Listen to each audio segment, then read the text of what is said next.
Week 3 of the fantasy football season. His running back starts it every matchup this week. First matchup Thursday night, Miami Dolphins at the Buffalo Bills. Devon Achane, he's overcome bad offense over the last couple seasons. And last week, another big game. And he's one of the best receiving backs in all pro football. So this week in a matchup where Miami's most likely going to be trailing early and often again, Devon Achane, he's locked in weekly as a top 5, top 8 option. James Cook a start for the Bills. Cook so far off to a monster start. Last season led the league in rushing touchdowns, and so far this season, already 3 touchdowns on the year for Cook. So this week in a great matchup versus a bad defense, he's a must-start.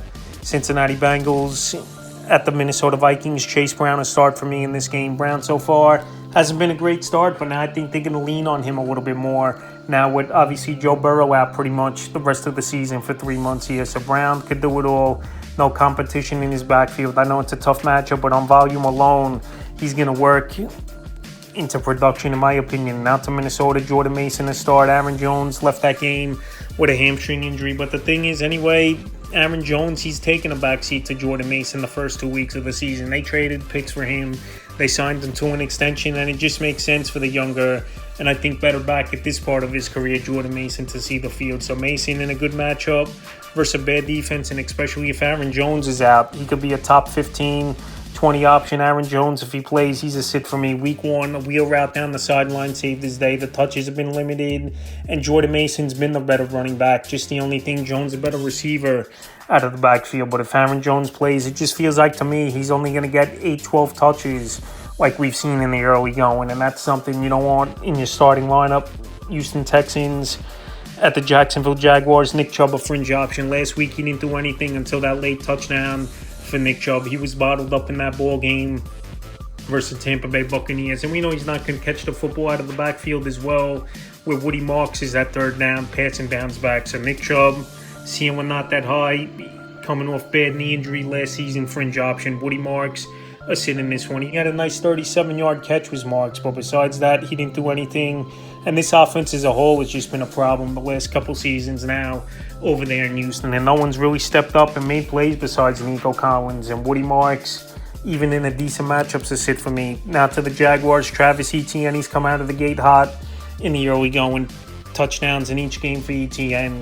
A couple years ago was solid in the backfield. Him and Lawrence obviously have a great rapport going back to their college days on the same team. And then this week in a decent matchup versus a middle of the pack defense, he's a start. Bashal Tutin a fringe option with Tank Bigsby out and traded off obviously to the Eagles. More playing time opened up for Tutin, and he had a screen touchdown last week. So he's more of a passing downs back than Etienne, a smaller back, a guy they took this season in the NFL draft. But I think he could be a fantasy option down the line.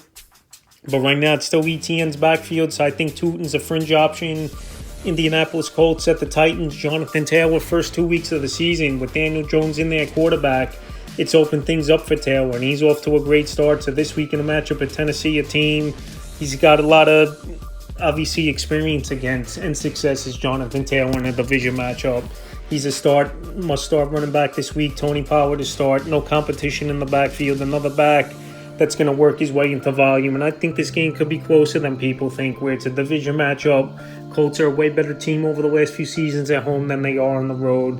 And I think Tony Pollard, he could have a decent ball game this week. Vegas Raiders at the Commanders. Ashton Jeanty, he's a start for me in this one. I know the first 2 weeks haven't been good for Jeanty, who was a back-end first, early second-round pick in fantasy leagues. I think they got to feed Jeanty more. They got to get him more, obviously, as well in the passing game, where Geno Smith really hasn't looked his way out of the backfield. And Jeanty, he's a physical back. We've seen it the first 2 games. Just getting open lanes and the offensive line blocking better has been a problem as well, and playing from behind most times. But Ashton Jeanty, I still would have confidence and put him in the lineup. Jacoby Crosky-Merritt's going to be the starting back now for this Commander team. Eckler out for the season, unfortunately, tearing the Achilles in last week's game at the Packers. And Merritt, week 1, we saw 10 for 82 and a touchdown. So he's going to be the starter, but he's not going to be in there on passing downs and most third downs if they're decent yardages, Crosky-Merritt. And that's where Jeremy McNichols and Christian Rodriguez steps in. I think McNichols is going to get first crack in that Austin Eckler type of role, but he's obviously not a guy I'm going to have in the lineup this week, but definitely someone to keep an eye on, and in deeper leagues to head off the waiver wire, because I don't think Crosky-Merritt's going to come right in now and get 25, 30 touches a game. Even last season, it was a committee with Robinson Jr. and Eckler. So this week, Krosky Merritt, I give him the nod, but McNichols, watch out for him. Christian Rodriguez, but this hits. For now, Los Angeles Rams at the Philadelphia Eagles, Kyren Williams. His usage has gone down a little bit so far in the early going is Kyren Williams, but he's a guy that's going to keep seeing the field. Got a 3-year, $33 million deal right before the season was Kyren Williams. So this week, even in a tough matchup at Philadelphia, he's a start. I know you don't catch the football out of the backfield, which is a problem as well for Williams, but he's been a solid back since he's been in the league. Blake Corum has hit. Corum's starting to get a little bit more work. We saw last week he closed the game down with a goal line touchdown. He had 5 carries, 44 yards, found the end zone. I think Corum's one of the better handcuff running backs in the league, but obviously we got to see him in the lineup more to be a fantasy option, but definitely a stash option. Saquon Barkley, obviously stud running back, matchup proof, one of the best backs in the league. And this week versus the Rams, especially at home, I think he goes out there as another big game. Atlanta Falcons at the Panthers. Bijan Robinson going into the week. He's my number one running back with a great matchup at the Panthers. Last week he ran all over a good Minnesota Viking defense. And this week again, more of the same for Bijan. He's a must-start. Tyler Algier last week, he got a big workload, but that was in the second half of the blowout game, found the end zone. And he's one of the better handcuff running backs in the league is Tyler Algier. We saw his first season, had 1,000 yards in that year. Then they drafted Robinson. But this week, he's not a guy you're going to have confidence putting in the lineup unless he really starts getting more carries per game. Chuba Hubbard is starting this ball game for the Carolina Panthers. Chuba Hubbard, he could do it all out of the backfield. No competition. I know they brought Rico Dotto in. Trevor Etienne they drafted in the NFL draft. But Chuba Hubbard, the first 2 weeks, he's been productive, and there's not much going on in this offense besides Hubbard and McMillan. Pittsburgh Steelers at the Patriots, Jalen Warren to start. It's his backfield. Caleb Johnson's been a non-factor for this Steeler team after they drafted him in the 3rd round of the NFL draft this season. So Jalen Warren in between the tackles, a little shaky at times, but a good receiver out of the backfield. And you know Aaron Rodgers, he likes obviously veteran running backs in the backfield than the younger guys he's a start. Kenneth Gainwell, he's a change of pace back, get a few carries a game. Not really a fantasy option to sit. And Caleb Johnson, 2 carries in 2 games. And after that special team blunder last week, I don't think he's going to see the field for a little bit. So I think it's safe to say in redraft leagues, you could actually drop Caleb Johnson. Trevion Henderson, Ramondre Stevenson, fringe options. Steelers, I know their run defense hasn't been good to start the year, but this running game room's a little weird, I think, over there in New England. And I think with Drake May at quarterback, they're happy to pass first with Stephon Diggs, Hunter Henry, Keyshawn Botte in this offense. So Trevion Henderson last week didn't do much in a high-scoring game in Miami, which is a little bit alarming. And Stevenson, he had a fluky game, in my opinion. 5 catches, 88 yards. You don't see that much out of him, and found the end zone. So this week, Steelers, they know they got to bolster up on that D a little bit. Both these plays are fringe options. Green Bay Packers at the Cleveland Browns. Josh Jacobs, he's a start weekly. I know the ceiling isn't that high because he don't catch the football out of the backfield. And if he don't score a touchdown, Josh Jacobs, he's pretty limited. But Jacobs, seems like week in and week out, he finds a way to get in the end zone. And this week, at a Brown defense, that isn't horrible. And they did shut down Derrick Henry to 11 carries, 23 yards last week. I still have confidence Jacobs could be solid this week. Now to the Browns, Quinshon Judkins, Dylan Sampson, Jerome Ford, all sits in this ball game. Last week, all these guys had 10 fantasy points in PPR leagues. Judkins, he came back quicker than I thought this season. And obviously, he was going to be the starter if he didn't have off-the-field issues, and signed his rookie contract right away in the offseason into training camp. But Judkins, we have to see a little bit more out of him. And this week, let's be honest, this is a very tough matchup versus one of the best defenses, if not the best defense in all the NFL. Obviously anchored with that trade, bringing in Micah Parsons. So this week in a game where they're going to be trailing early and often versus the Packers, this it's New York Jets at the Bucks. Breece Hall, a start. Week 1, a big game it was for Breece Hall. Last week, only 5 fantasy points. But Breece Hall, he could do it all. 3 down back, in between the tackles, catch the football out of the backfield. And now with Justin Fields in concussion protocol and possibly out in this game, Breece Hall, I think they're going to rely on him even more. Brandon Allen to sit. Week 1, he had a goal line touchdown. But if they're not playing with a lead, the Jets, Brandon Allen, he's not going to have fantasy value unless he gets a goal line stamper. So he's definitely someone to stash on your roster, but not someone obviously in your lineup. To the Bucks, Bucky Irving, a start in this game. Last week, a nice game for Irvin, over 100 total yards from scrimmage. Did a lot of work in the receiving game as well, 6 catches, 50 yards in that one. And Bucky Irvin, we know he runs with a lot of physicality. We saw it again in week 2, running over defenders, breaking tackles, and he's been a great find for this Tampa Bay Buck team and a good fantasy option. Rachaad White is it, but White definitely on the fantasy radar. Good handcuff. Last week, he had a big game in limited touches, 10 carries, 65 yards, and a game-winning touchdown with 6 seconds left in that one versus the Houston Texans. So Rachaad White, he got more touches last week. He looked good in between the tackles, but the last couple of years in between the tackles, yards per carry haven't been there for him. And this week in a matchup versus a solid Jet front line, I don't have confidence starting both backs. Denver Broncos at the Chargers. J.K. Dobbins to start. First 2 weeks, healthy workload. He's been the starter. Dobbins getting anywhere from 14 to 17 touches. Found the end zone last week at Indianapolis. This week, definitely a tough matchup at his former team, the Los Angeles Chargers. But now with Khalil Mack out with that arm injury, running lanes could be open a little bit. And like I said, Dobbins, he always starts the year off strong.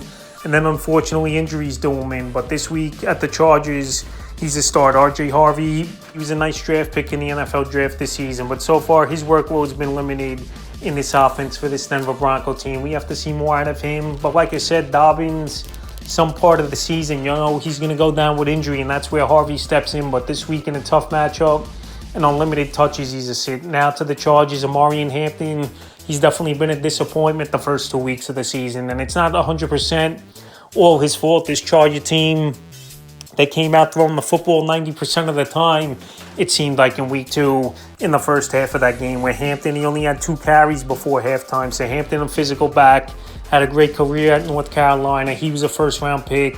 But then in the fourth quarter, a bad fumble, even though it didn't cost them, fortunately, for this Charger team. They benched him the rest of the way, and Najee Harris, the veteran, came in. So Hampton, in a matchup where they've been torched on the ground the first 2 weeks, was this Bronco team. I give him one more shot as a fringe option, and Najee Harris is sit. Last week, he did have 8 carries, 28 yards, and added a couple grabs in that one. Is Harris still not 100%? We know he was injured the majority of training camp with that firework injury to his eye. But Najee Harris, we know what he is. He's not a running back with much upside, and he's a physical back, no doubt about it. But a guy who needs a lot of touches to be productive, so he's a sit. Saints at the Seahawks, Alvin Kamara locked in as a start. Even with Rattler in there, quarterback, Kamara's going out there, and he's been productive in fantasy football. We know one of the better receiving backs out of the backfield.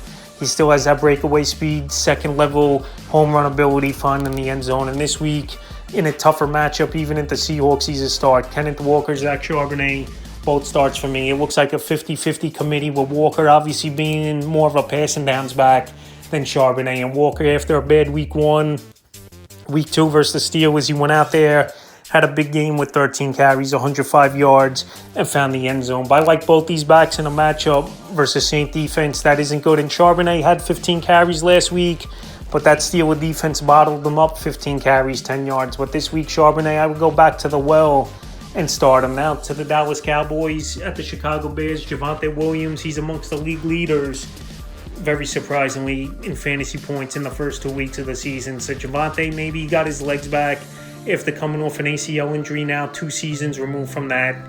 This Dallas offensive line still a solid unit. They wish they had a defensive line like they have an offensive line. And this week it's a good matchup with the Chicago Bears, where Gibbs and Montgomery just came off of big games versus them, so he's a start. Miles Sanders is sit. I know he found the end zone last week. I know they worked him in game 1. He had a big run, then fumbled. But Miles Sanders, he's nothing more than a guy who's going to give Javonte Williams a rest here and there. And a veteran with not much upside. Now to the Bears, DeAndre Swift to start.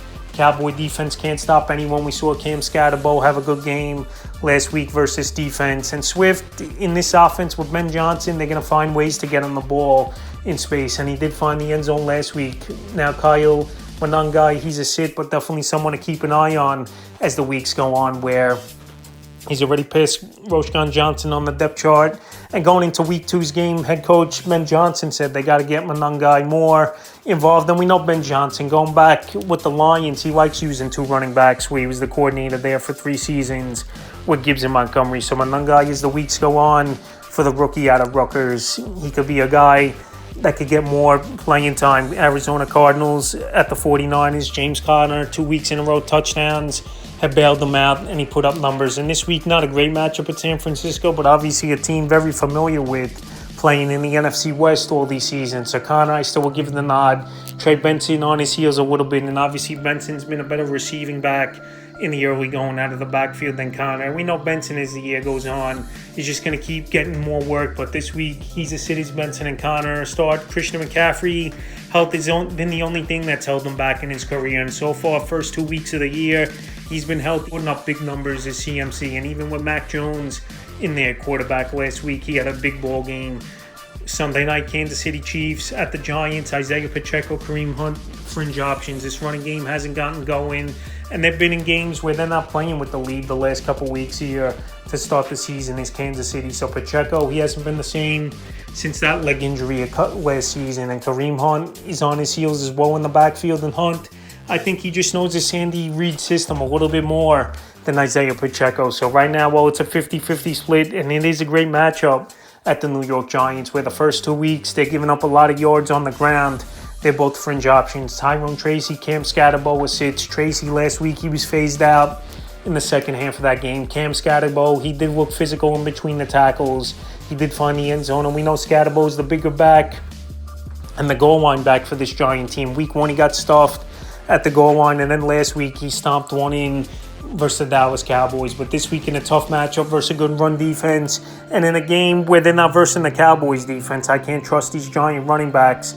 This hits. And now Monday night, what a game it's going to be. Detroit Lions at the Baltimore Ravens. Jahmyr Gibbs a start. He was a top 3-4 pick in most fantasy drafts. Last week, he had a nice game, 94 yards on the ground, found the end zone as Jahmyr Gibbs. He's obviously big-time playmaker, home run ability, and even in a tough matchup in Baltimore, he's matchup-proof. David Montgomery, a fringe option.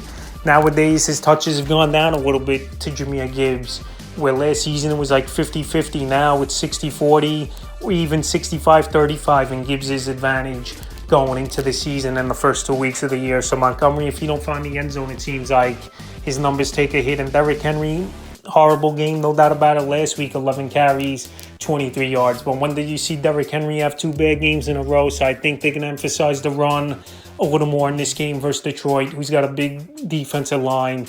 And Derrick Henry, like I said, after a bad game, I think he goes out there and he pops off for a good one. So that's running back start sit every matchup for week 3 of the fantasy football season.